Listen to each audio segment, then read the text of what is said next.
chegar. E o motocicleta tem que ultrapassar a plena azul para ir para a grande final da categoria fevereiro entrando. O desafio, o iniciante, já que correndo atrás das vibrações. O top 2 é o Alisson, passando na terceira colocação. É o Marcos Vinícius.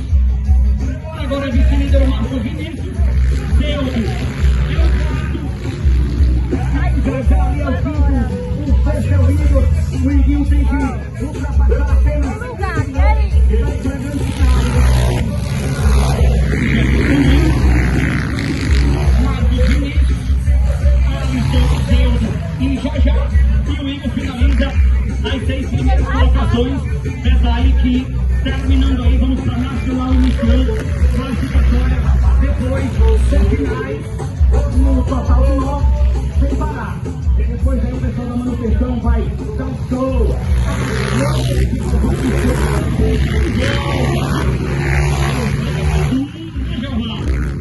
Meu irmão, Deus deu mais oportunidade na Jeová e a gente vai aproveitar. Vamos lá.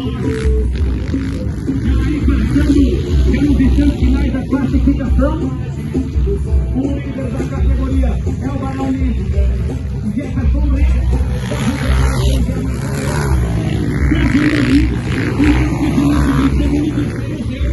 Alisson e já, Igor Motopeças tem que ultrapassar, Ronaldinho. Tem que passar um aí para ir para a grande final, que tem 5 vagas. Depois aí nacional iniciante.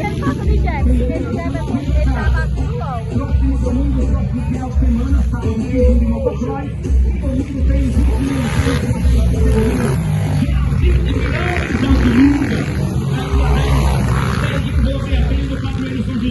Em Rodolfo e depois Copa RM Som.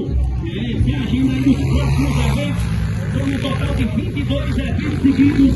Muito toda a galera. Acelera! Já aí recebendo bandeira quadriculada. Jefferson Breno, parabéns, está na grande final. Parabéns aí, o Marcos Vinícius e Deus.